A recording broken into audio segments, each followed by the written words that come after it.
பிரதமரை சந்திக்க வேண்டுமென தொலைபேசி மூலம் 6 முறை அழைத்ததாக ஓபிஎஸ் கூறியதை பாஜக மாநில தலைவர் நயினார் நாகேந்திரன் மறுத்துள்ளார். பிரதமரை சந்திக்க கோரிய ஓபிஎஸ் கடிதமும் தனக்கு வரவில்லை என்றும் நயினார் நாகேந்திரன் தெரிவித்துள்ளார். கடிதம் அனுப்பியிருக்காருன்னு சொன்னதே எனக்கு தெரியல. அந்த கடிதம் எனக்கு இன்னும் வந்து சேரலை. அந்த கடிதம் வந்து சேர்ந்தால் கண்டிப்பாக நான் உங்களுக்கு எடுத்து காட்டுறேன். அப்போ அது யார் உண்மை சொல்லியிருக்கா, யார் பொய் சொல்லியிருக்காங்கிறது உங்களுக்கு தெரியும்.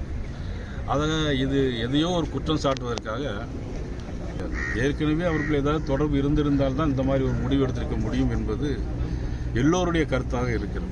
ஆக அவர்களை பற்றி குறை சொல்வதற்கு நான் ஒன்றும் சொல்வதற்கு இல்லை. அவர்கள் முடிவு எடுத்ததற்கு ஒரு காரணத்தை சொல்லுகிறார்கள், அவ்வளவுதான். இல்லை, உங்களை தொடர்பு கொண்டாருங்களா இல்லைங்களா சார்? 6 முறை தொடர்பு கொண்ட மெசேஜ் கூட அனுப்பியிருக்கிறேன் அப்படின்னாரு. இல்லை, அதுக்கு ஆதாரம் அவர்கிட்ட இருக்குமா இருக்கும், அவர் சொல்லியிருப்பார். அவர் சொல்றதுதான் ஆதாரமா இருக்குமே தவிர ஆதாரம் அவருடைய கையில் இருக்காது. உங்களை அவர் தொடர்பு கொள்ளிங்க சார்? அப்படின்னா நான் தான் அவரை தொடர்பு கொண்டேன். அவருக்கு முதலமைச்சர் ஸ்டாலினை போறதுக்கு முதல் நாள் நான் அவருடைய தொடர்பு கொண்டேன்.